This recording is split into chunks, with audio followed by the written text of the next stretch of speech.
notification sound from my phone pierced the silence of my apartment at exactly 2:17 a.m., casting an eerie blue glow across my darkened bedroom. I shouldn't have checked it, but I did, and the message simply read, "I'll take it. Can I see it tonight?" I stared at the screen, confused, since the furniture I'd listed on Craigslist just hours ago specifically stated no viewings after 8 p.m. I politely declined, explaining it was too late, and suggested tomorrow afternoon instead. Within seconds, another notification. "I'm already outside your building." My heart stopped as I cautiously peeked through the blinds, and there, illuminated by the dim streetlight, stood a figure staring directly up at my third-floor window. I quickly stepped back, but in that brief moment, I could have sworn the figure's face didn't look quite right, as if the features were somehow fluid and unformed. Sleep was impossible after that, even when the figure eventually disappeared around dawn, and I spent the morning convincing myself it was just an overeager buyer with terrible timing and boundaries. Later that day, I received another message from the same account asking to reschedule, acting as if nothing unusual had happened overnight. So, I reluctantly agreed to a 5 p.m. viewing when the building would be busy with returning residents. As I waited in my living room, surrounded by the afternoon sunlight streaming through the windows, I felt ridiculous about my fears from the previous night. The doorbell rang precisely at 5, and I opened it to find a middle-aged woman with a pleasant smile, completely normal looking, though strangely familiar in a way I couldn't place. "Thank you for letting me see the dresser," she said as I invited her in, her voice melodic, but somehow hollow, like an echo in an empty room. While showing her the furniture, I noticed odd behaviors. She never blinked, her movements were unnaturally smooth, and she kept staring at the photos of my family with intense interest.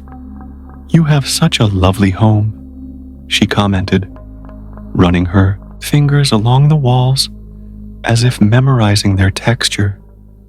"Do you live alone?"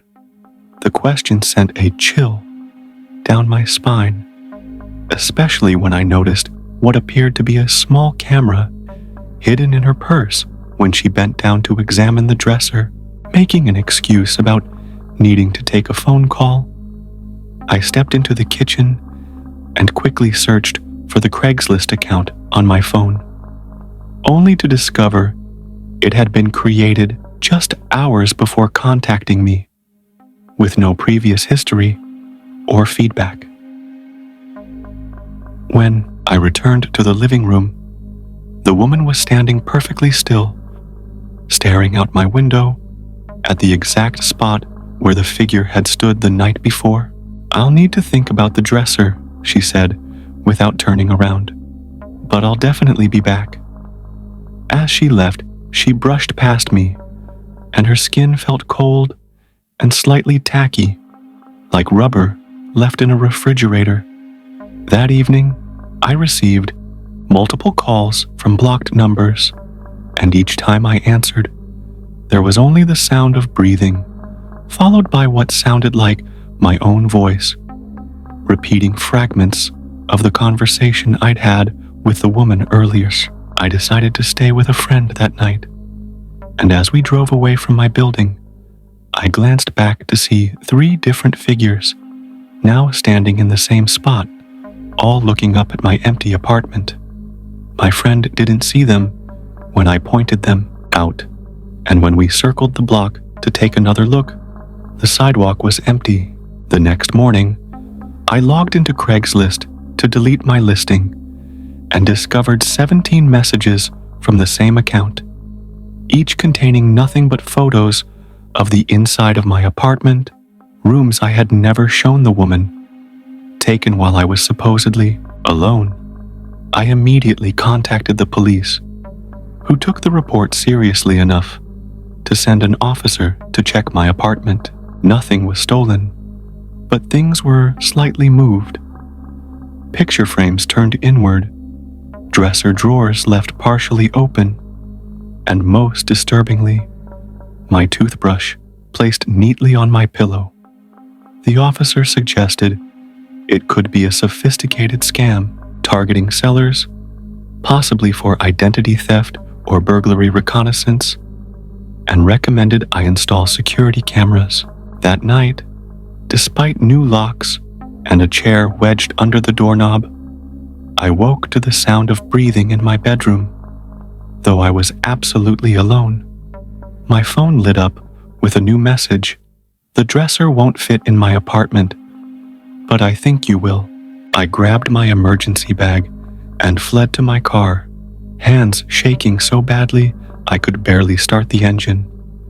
And as I pulled away, my headlights swept across my building's entrance, revealing not one, but dozens of identical figures, all with the same unformed features as the first night, all turning in unison to watch me leave.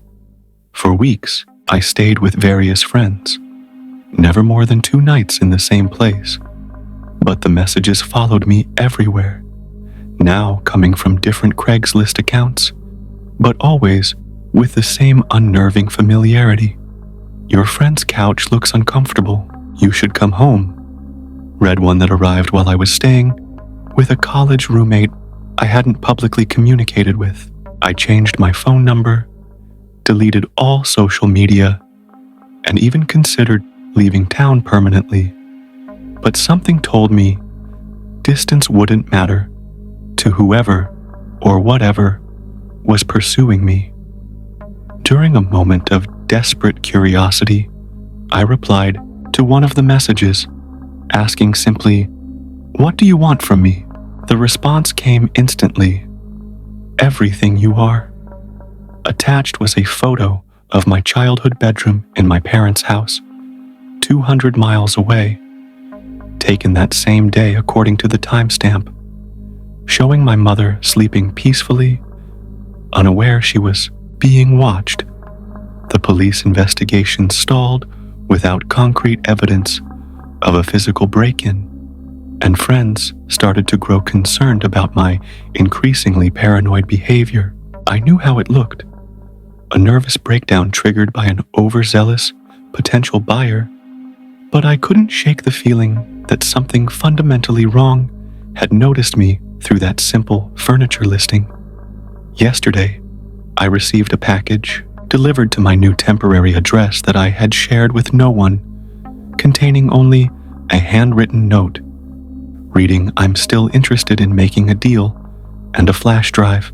Against all better judgment, I plugged it in, finding only a single video file showing footage from inside various apartments I had stayed in over the past month, all filmed while I slept, all from angles that suggested hidden cameras I hadn't detected.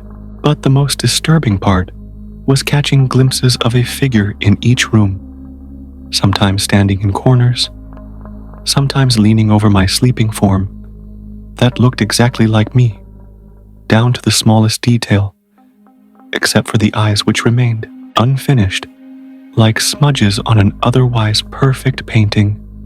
This morning, I received one final message that simply read, "Thank you for the extended viewing period. I've decided I'll take it after all.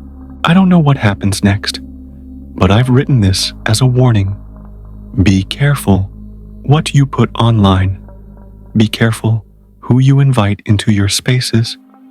And most importantly, if you receive a message in the middle of the night expressing interest in something you're selling, don't look out the window.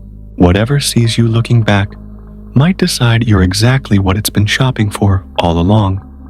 As I finished typing this, my phone just chimed with a new notification, a Craigslist alert for a listing I never created, offering my car for sale at an absurdly low price, with viewings available anytime, day or night, and using my current location as the meeting point.